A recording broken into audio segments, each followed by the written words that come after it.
점심 피크인데도 이 정도면 오늘도 쉽지 않다. 손님이 없으니 할 수 있는 건 이미 깨끗한 테이블을 다시 닦는 일뿐. 오늘도 거의 손도 못 댔네. 내일은 좀 나아지겠지. 재료비는 오르고 남는 건 점점 더 많아졌습니다. 35년을 버텼습니다. 그런데 요즘은 하루 매출이 10만 원 남짓입니다. 오늘 방문해 주신 모든 분들께 항상 행복한 일이 가득하시길 기원합니다. 시작하기 전에 구독과 좋아요는 무료이므로 한 번씩 꼭 부탁드립니다.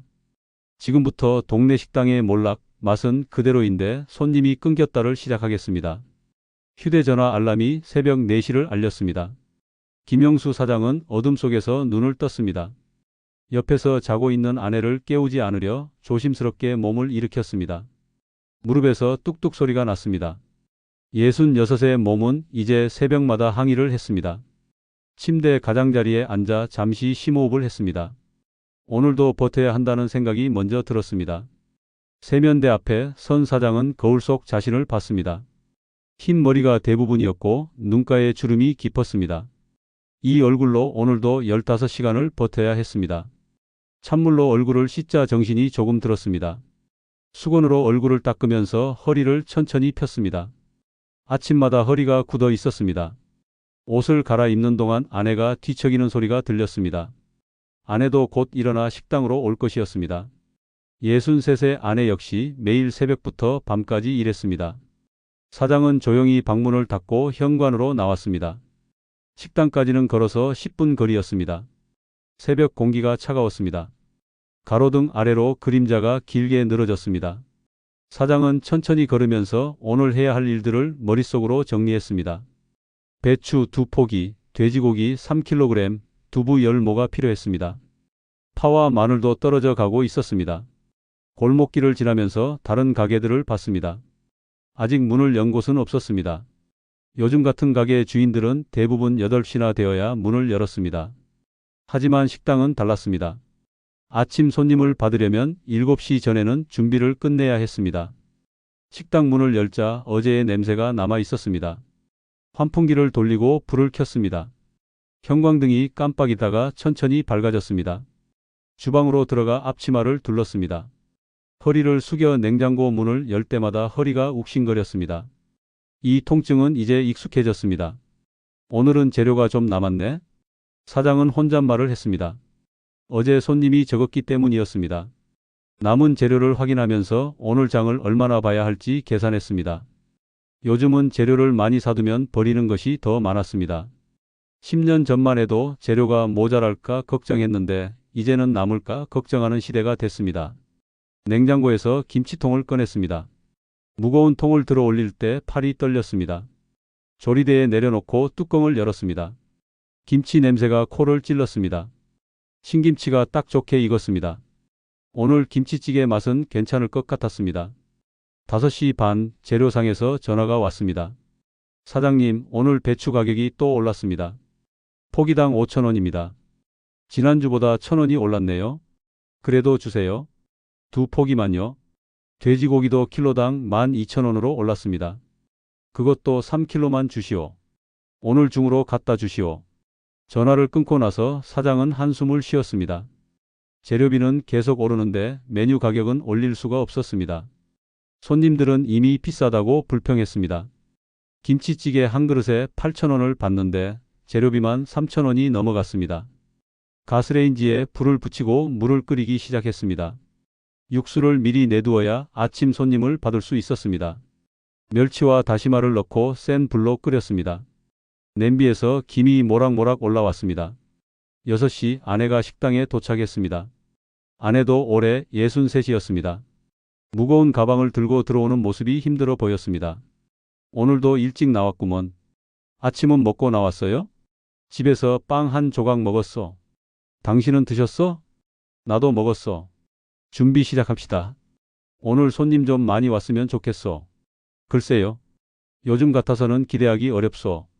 부부는 말없이 각자 자리에서 일을 시작했습니다. 사장은 고기를 썰고 아내는 채소를 다듬었습니다.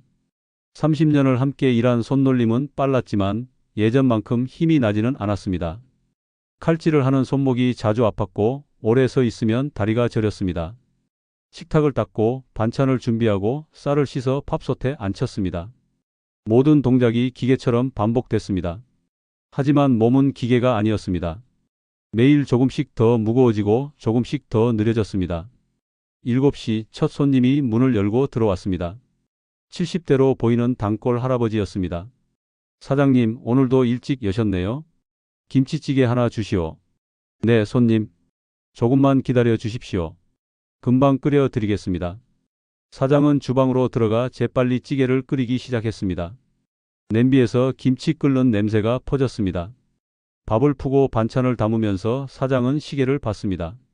아직 아침 7시 10분이었습니다. 긴 하루가 이제 막 시작되었습니다. 밤 10시까지 버텨야 했습니다. 김영수 사장은 점심 준비를 하면서 문득 과거를 떠올렸습니다. 2000년대 초반 이 식당은 동네에서 가장 유명한 곳이었습니다. 점심시간이면 줄을 서서 기다리는 손님들로 가득했습니다.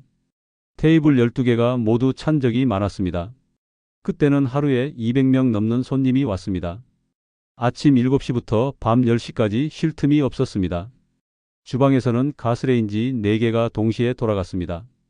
김치찌개, 된장찌개, 불고기, 생선구이가 쉴 새 없이 나갔습니다. 설거지통은 항상 그릇으로 넘쳤습니다. 여보, 그때는 정말 바빴지요. 손님 받느라 밥 먹을 시간도 없었어. 사장은 아내에게 말했습니다. 아내도 고개를 끄덕였습니다. 맞아요. 점심시간에는 서서 밥을 먹었지요. 앉을 시간도 없었어. 그 시절 매출은 한 달에 1000만 원이 넘었습니다. 재료비와 월세를 빼도 400만 원은 남았습니다. 그 돈으로 아이들 학비를 냈고 집도 한 채 장만했습니다. 사장은 자신감이 넘쳤습니다. 손님들은 맛있다고 칭찬했고 단골들이 새 손님을 데려왔습니다. 벽에 걸린 낡은 사진을 봤습니다. 20년 전 찍은 개업 기념 사진이었습니다. 사진 속 사장은 40대 중반으로 얼굴에 웃음이 가득했습니다. 아내와 함께 가게 앞에서 찍은 사진이었습니다. 그때는 미래가 밝다고 믿었습니다. 하지만 지금은 달랐습니다. 오늘 아침 손님은 단골 할아버지 한 명뿐이었습니다. 점심시간이 다가오는데도 전화 한 통 없었습니다. 예약도 없었고 배달 주문도 없었습니다. 사장은 휴대전화를 꺼내 인터넷 리뷰를 확인했습니다. 맛은 그냥 그래요. 가격 대비 별로예요. 인테리어가 너무 오래됐어요. 좀 바꾸셨으면 좋겠어요. 사장님이 불친절해요. 다시 안 갈 것 같아요. 리뷰를 읽으면서 가슴이 답답해졌습니다. 30년을 같은 방식으로 장사했는데 이제는 그것이 문제가 됐습니다. 젊은 손님들은 인테리어를 따졌고 사진을 찍을 만한 곳을 찾았습니다. 맛보다 분위기를 중요하게 생각했습니다. 요즘 손님들은 뭘 원하는지 모르겠어. 사장은 한숨을 쉬었습니다. 아내는 대답 없이 김치를 썰었습니다. 두 사람 모두 변화에 적응하기 어려웠습니다. 배달 앱을 쓰라는 말도 들었지만 수수료가 너무 비쌌습니다. 주문 한 건당 30%를 떼어가면 남는 게 없었습니다. 11시가 넘어서야 첫 점심 손님이 들어왔습니다. 중년 남자 2명이었습니다. 회사원으로 보였습니다. 제육볶음 2인분 주세요. 빨리 부탁드립니다. 네, 금방 해드리겠습니다. 사장은 서둘러 주방으로 들어갔습니다. 고기를 볶으면서 과거와 현재를 비교했습니다. 예전에는 이 시간에 손님이 밀려서 정신이 없었습니다. 지금은 2명 받는 것도 감사했습니다. 손님들은 밥을 빨리 먹고 나갔습니다. 대화도 없이 휴대전화만 봤습니다. 오후 1시 점심시간이 끝났습니다. 오늘 점심 손님은 모두 7명이었습니다. 매출은 6만 원이었습니다. 재료비와 가스비를 빼면 2만 원 남짓 남았습니다. 이 돈으로 하루 인건비도 안 됐습니다. 사장은 계산기를 두드리면서 한숨을 쉬었습니다. 오늘도 적자네요. 이러다가 문 닫는 거 아니요?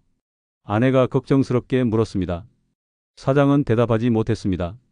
매일 이런 고민이 반복됐습니다. 문을 닫을까 생각했지만 다른 방법도 없었습니다. 66의 나이에 새 일을 구할 수도 없었습니다. 과거의 영광은 이제 기억 속에만 남았습니다. 벽에 걸린 오래된 메뉴판, 낡은 테이블, 색이 바랜 의자들이 그 시절을 증명했습니다. 하지만 세상은 변했고 손님들도 변했습니다. 사장만 그 자리에 그대로 서 있었습니다.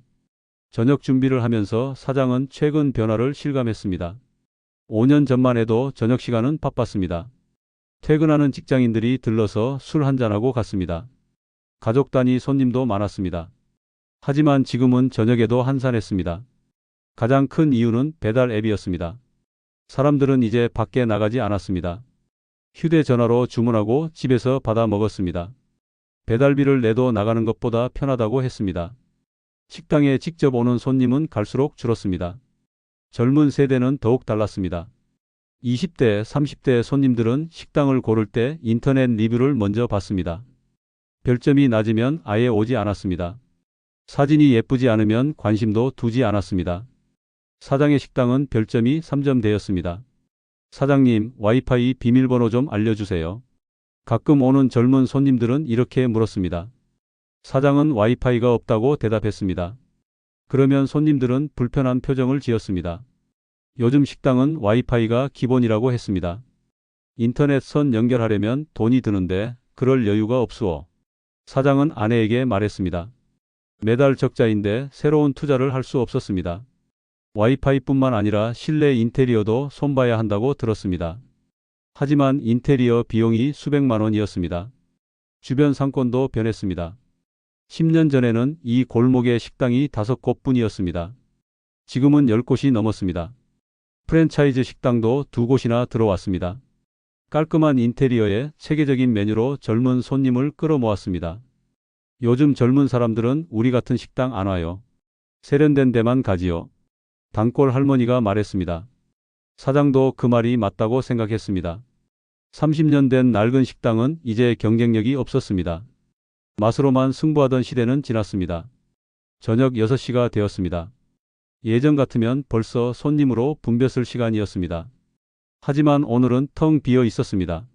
사장은 문 앞에 서서 거리를 바라봤습니다. 사람들은 지나가기만 했습니다. 식당 안을 들여다보지도 않았습니다. 저기 배달 음식 시켰어. 집에 가자. 지나가는 젊은 커플의 대화가 들렸습니다.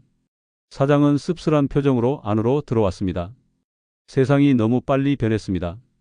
따라잡을 수가 없었습니다. 7시쯤 중년 부부가 들어왔습니다. 여기 아직도 하시네요? 오랜만이에요. 어서 오십시오. 뭘 드시겠습니까? 김치찌개 2개 주세요. 옛날 맛 그대로시죠? 네, 그렇습니다. 금방 해드리겠습니다. 사장은 반가운 마음으로 주방에 들어갔습니다. 오랜만에 만난 단골이었습니다. 하지만 이런 손님도 이제 자주 오지 않았습니다. 한 달에 한 번 올까 말까 했습니다. 저녁을 먹으면서 부부는 이야기를 나눴습니다. 여기 정말 오랜만이네. 작년에 왔었나? 응, 요즘은 배달시켜 먹지. 나가기 귀찮아서. 사장은 주방에서 그 말을 들었습니다. 단골도 배달을 시켜 먹는다는 말이었습니다. 가슴이 답답했습니다. 배달 앱에 등록하지 않은 것이 실수였을까 생각했습니다. 8시 손님이 나간 뒤 다시 조용해졌습니다.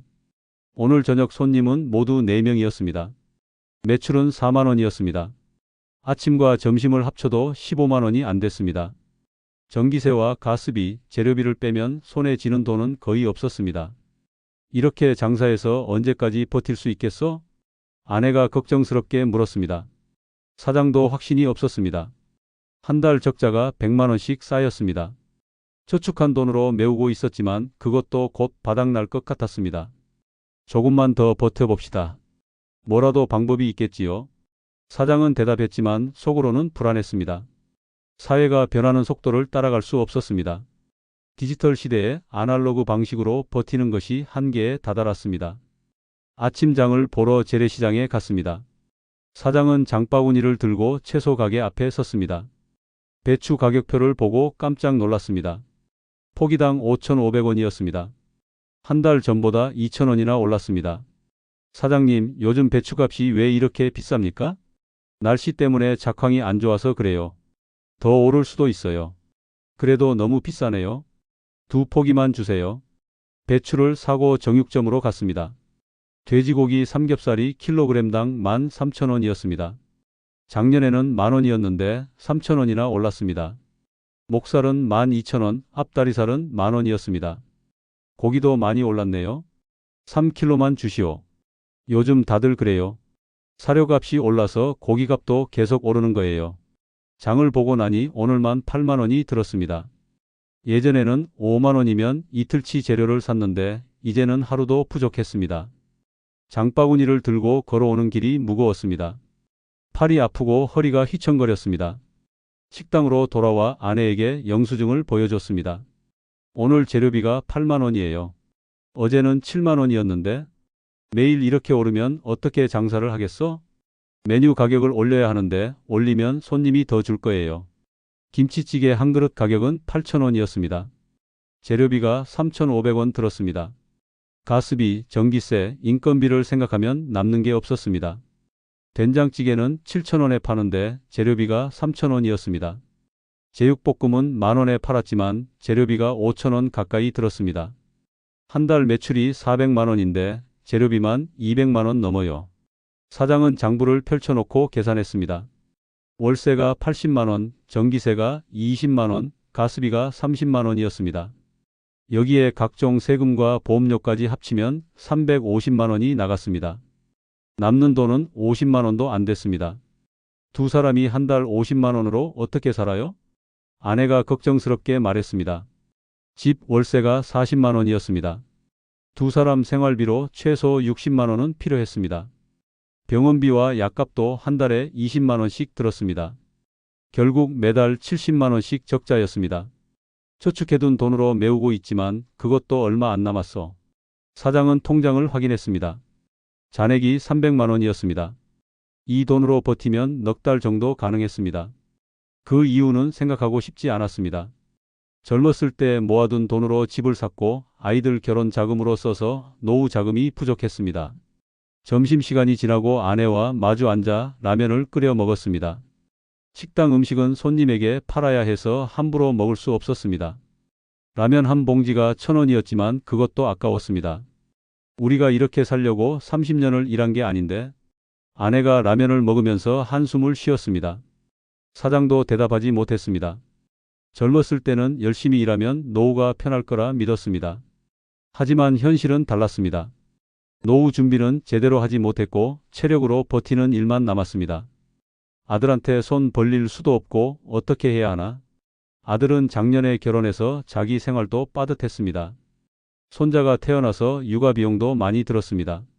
부모에게 도움을 줄 여유가 없었습니다. 사장도 자식에게 짐이 되고 싶지 않았습니다. 저녁 준비를 하면서 냉장고를 열었습니다. 남은 재료를 보니 내일은 또 장을 봐야 했습니다.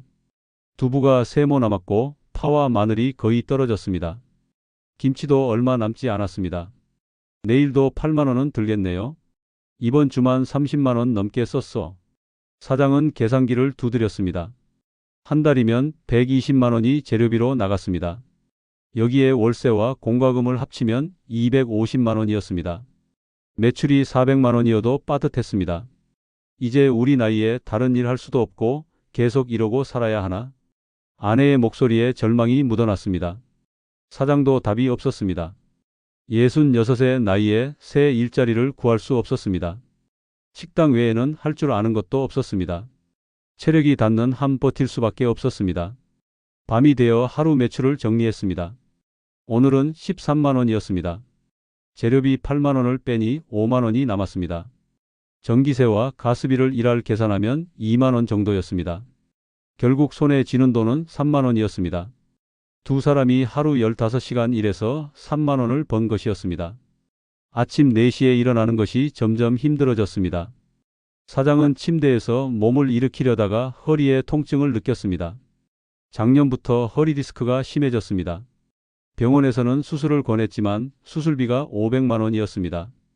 그 돈도 없었고 수술 후 회복 기간에 식당 문을 닫아야 했습니다. 허리가. 사장은 신음을 참으며 천천히 일어났습니다. 침대 가장자리에 앉아 허리를 주무르며 심호흡을 했습니다. 몇 분을 그렇게 있다가 겨우 일어섰습니다. 세면대까지 걷는 것도 조심스러웠습니다. 무릎도 문제였습니다. 계단을 내려갈 때마다 무릎이 시큰거렸습니다. 병원에서는 퇴행성 관절염이라고 했습니다. 연골이 닳아서 뼈끼리 부딪힌다고 했습니다. 주사를 맞으면 한 달 정도 버틸 수 있었지만 주사 한 대가 20만 원이었습니다. 한 달에 2번씩 맞으면 40만 원이에요. 그것도 부담이죠. 사장은 진통제로 버텼습니다. 아침에 한 알, 저녁에 한 알 먹었습니다. 진통제를 먹으면 속이 쓰렸지만 안 먹으면 일을 할 수 없었습니다. 통증이 너무 심했습니다. 식당으로 걸어가는 동안 다리가 저렸습니다. 혈액순환이 안 되는 느낌이었습니다. 병원에서는 당뇨병 초기라고 했습니다. 혈당이 높아서 합병증이 올 수 있다고 경고했습니다. 혈당약을 먹어야 했지만 약값도 한 달에 5만 원이었습니다. 먹을 것도 제대로 못 먹고 약값만 늘어나네. 사장은 한숨을 쉬었습니다. 건강검진을 받고 싶었지만 검진비가 20만 원이었습니다. 몇 년째 검진을 미루고 있었습니다. 어디가 아파도 참고 넘어갔습니다. 병원 가는 것 자체가 부담이었습니다. 주방에서 일할 때가 가장 힘들었습니다. 무거운 냄비를 들어 올릴 때마다 허리가 비명을 질렀습니다. 김치통을 옮길 때는 팔이 떨렸습니다. 오래 서 있으면 다리가 부어서 저녁에는 신발이 꽉 찼습니다. 여보, 좀 쉬었다가 하시오. 얼굴이 안 좋아요. 아내가 걱정스럽게 말했습니다. 하지만 쉴 수가 없었습니다. 점심시간이 다가오고 있었습니다. 손님이 오면 바로 음식을 내야 했습니다. 늦으면 불평을 들었습니다. 점심 준비를 하다가 어지러움을 느꼈습니다. 눈앞이 흐려지고 균형을 잃을 뻔했습니다. 조리대를 붙잡고 잠시 서 있었습니다. 혈압이 높다는 것을 알고 있었습니다. 병원에서 혈압약을 처방받았지만 약을 먹으면 기운이 없어서 일을 할 수 없었습니다. 혈압약 먹으면 졸려서 일 못해요. 안 먹고 버티는 수밖에. 사장은 약을 먹지 않았습니다.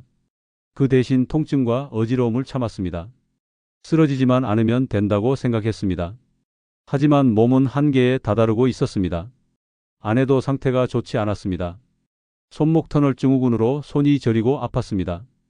칼질을 오래 하면 손가락에 감각이 없어졌습니다. 어깨도 굳어서 팔을 들기 힘들어했습니다.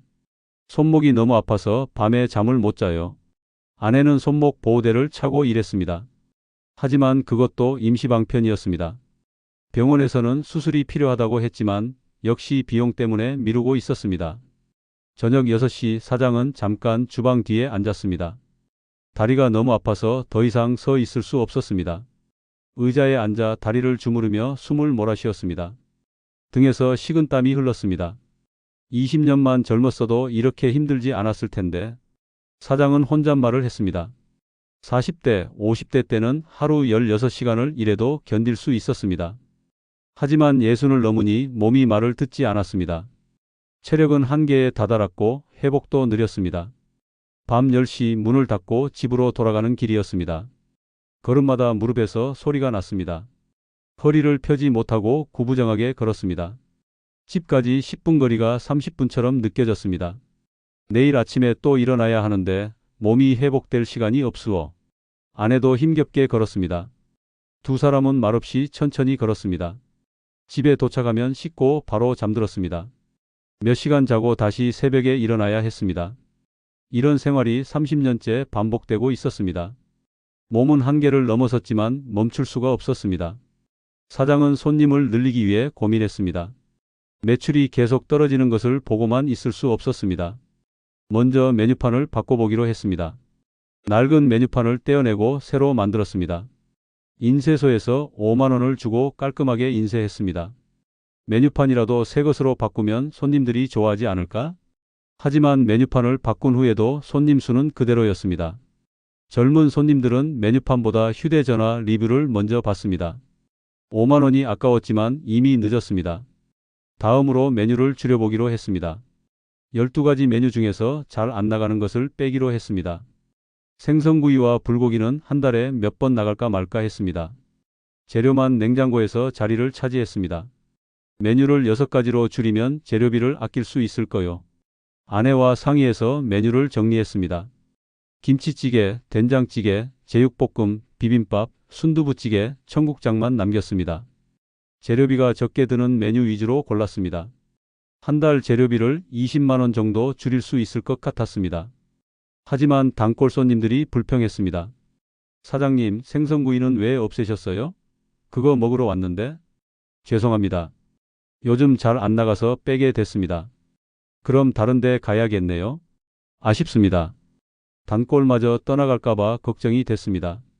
메뉴를 줄인 것이 실수였을까 고민했습니다.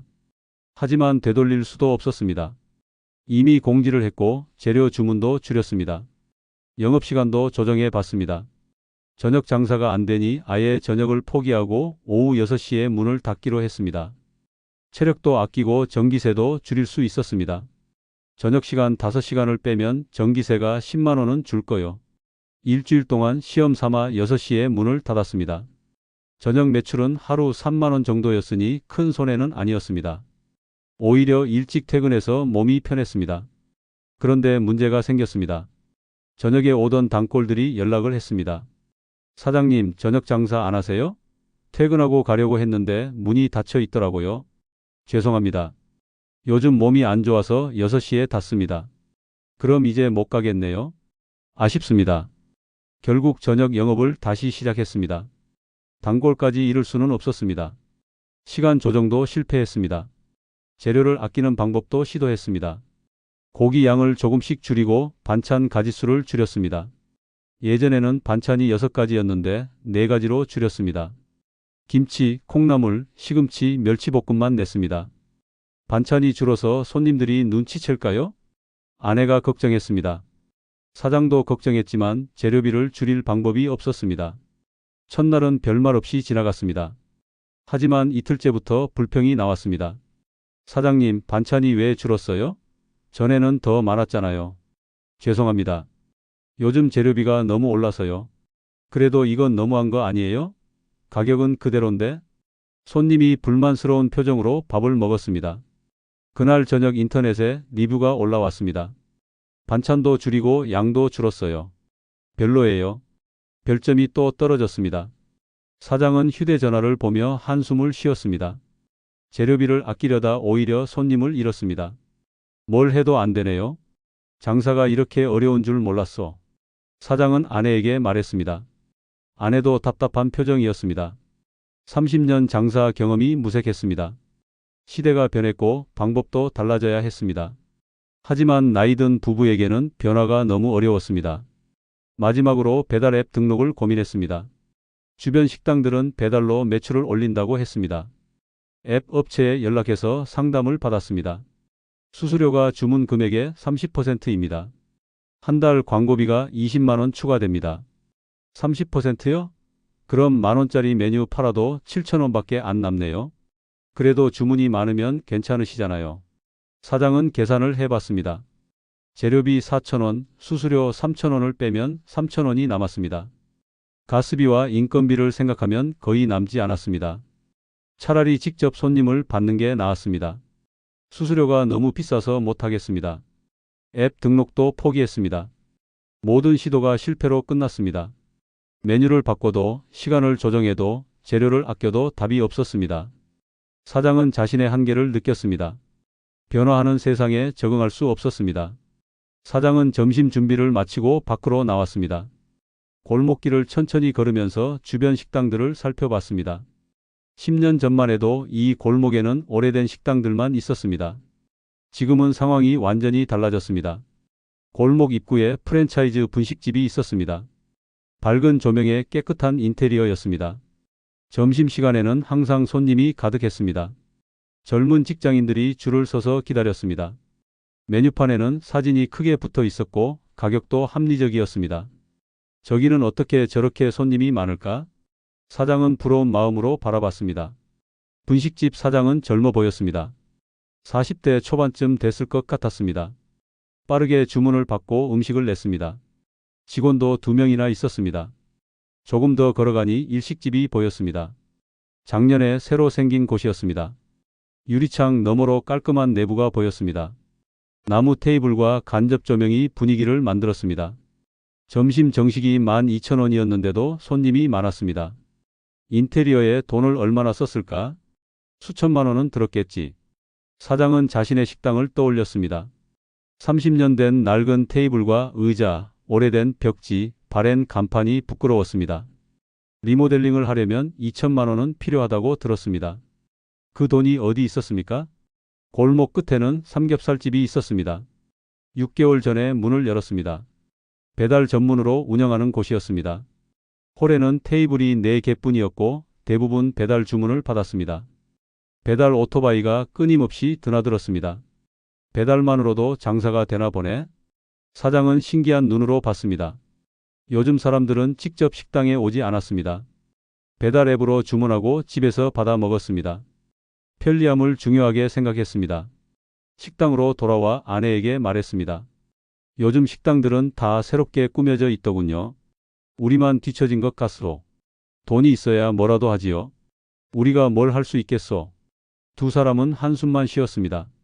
경쟁은 갈수록 심해졌고 따라잡을 방법이 없었습니다. 오후에 단골 할머니가 오셨습니다. 70대 중반으로 20년 넘게 다니신 분이었습니다. 사장님, 요즘 장사 힘드시죠?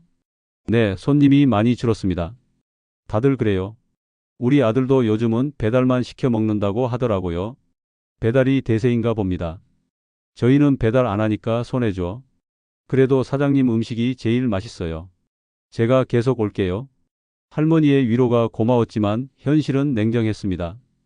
단골 몇 명으로는 식당을 유지할 수 없었습니다. 저녁에 아들에게서 전화가 왔습니다. 아버지, 요즘 식당은 어때요? 그냥 그렇지. 손님이 좀 줄었지만 버티고 있다. 아버지, 배달 앱 등록은 안 해보셨어요? 요즘은 다들 그렇게 해요. 수수료가 너무 비싸서 못하겠더라. 남는 게 없어. 그래도 한번 해보시지. 안 하면 계속 손해예요.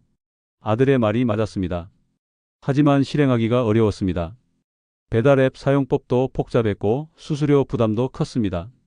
나이든 부부에게는 새로운 시스템이 부담스러웠습니다.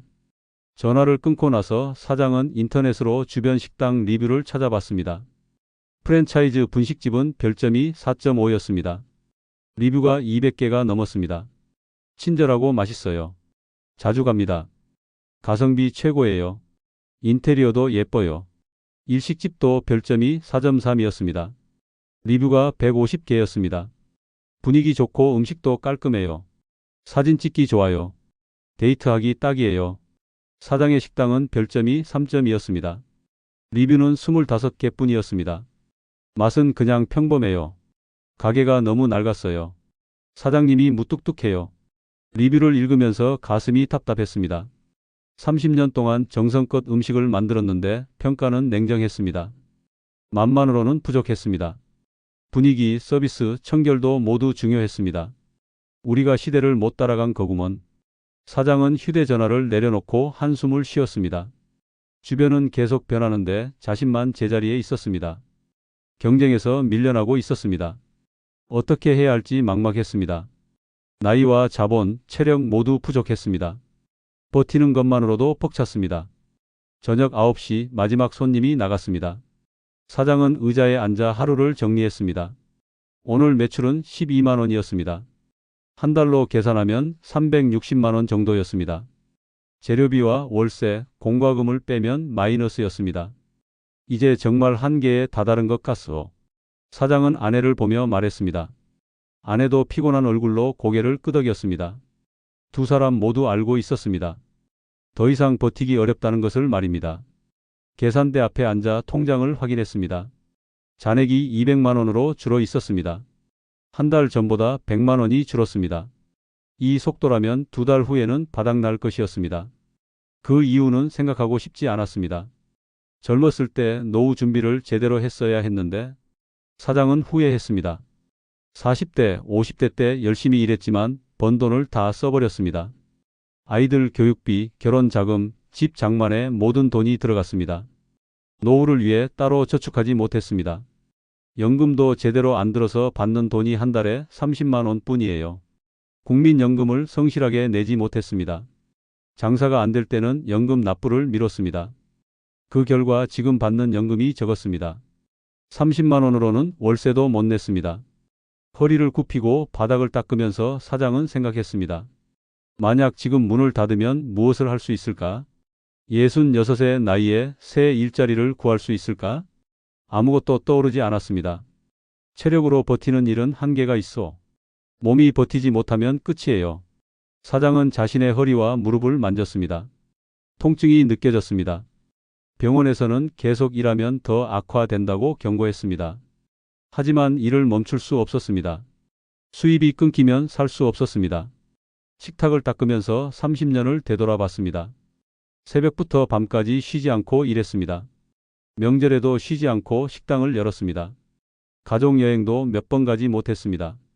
모든 것을 식당에 바쳤습니다. 그런데 결국 남은 게 뭐요? 병든 몸과 빈 통장뿐이요. 아내가 눈물을 글썽이며 말했습니다. 사장도 말문이 막혔습니다. 평생 성실하게 살았는데 노후는 이렇게 비참했습니다. 단골 할아버지가 저녁에 들렀을 때 했던 말이 떠올랐습니다. 사장님, 나도 젊었을 때 몸으로 일했어. 건설 현장에서 30년 일했지. 그런데 지금 와서 생각해보니 건강을 먼저 챙길 걸 그랬어. 할아버지는 70대인데 지팡이를 짚고 다녔습니다. 무릎이 다 망가져서 제대로 걷지 못했습니다. 평생 힘든 일을 하다가 몸을 상했다고 했습니다. 젊을 때는 몸이 영원할 줄 알았어. 하지만 나이 들면 다 무너지지. 사장도 그 말에 공감했습니다. 자신도 같은 길을 걷고 있었습니다. 체력으로 버티다가 결국 쓰러질 것 같았습니다. 아내와 마주 앉아 차를 마셨습니다. 두 사람은 말없이 창밖을 바라봤습니다. 어두운 골목길이 쓸쓸했습니다. 우리 또래 사람들한테 꼭 하고 싶은 말이 있어. 사장은 천천히 입을 열었습니다. 노후를 체력으로 버티려고 하지 말라고 하고 싶소.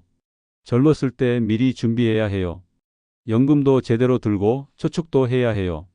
건강도 챙겨야 하고요. 아내가 덧붙였습니다. 두 사람은 뼈저리게 느끼고 있었습니다. 준비 없는 노후가 얼마나 힘든지를 말입니다. 식당 같은 자영업도 쉽지 않소. 시대가 변하면 적응 못하면 끝이에요. 사장은 한숨을 쉬었습니다. 30년 경험도 이제는 무용지물이었습니다. 디지털 시대에 아날로그 방식은 통하지 않았습니다. 밤 10시 식당 문을 닫았습니다. 불을 끄고 밖으로 나왔습니다. 차가운 바람이 얼굴을 스쳤습니다. 집으로 걸어가는 길, 사장은 내일을 생각했습니다. 내일도 새벽 4시에 일어나야 해요. 또 하루를 버텨야 해요. 언제까지 이렇게 살 수 있을까요? 아내가 물었습니다. 사장은 대답하지 못했습니다. 답을 알 수 없었습니다. 몸이 버티는 한 계속할 수밖에 없었습니다. 집 앞에 도착했습니다. 계단을 올라가는 것도 힘들었습니다. 무릎이 시큰거렸고 허리가 뻐근했습니다.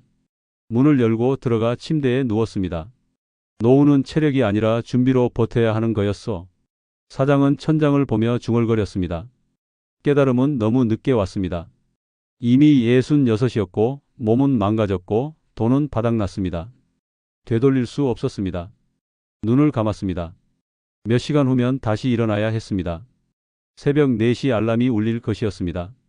또다시 식당으로 가서 하루를 시작해야 했습니다. 끝이 보이지 않는 반복이었습니다. 이 이야기를 듣는 분들은 우리처럼 살지 마시오. 사장은 마지막으로 당부하고 싶었습니다. 젊을 때 건강 챙기고 노후 준비하고 체력만 믿지 마시오. 나이 들면 몸은 한계가 있어. 어둠 속에서 사장은 잠들었습니다. 짧은 휴식 후 다시 새벽이 올 것이었습니다. 그리고 오늘과 똑같은 하루가 반복될 것이었습니다. 끝을 알 수 없는 노동의 굴레 속에서 말입니다. 오늘 이야기는 여기까지입니다. 오늘도 마음에 따뜻한 빛이 머무는 하루가 되시길 바랍니다. 동네 식당의 몰락, 맛은 그대로인데 손님이 끊겼다가 마음에 남으셨다면 댓글로 함께 나눠주세요.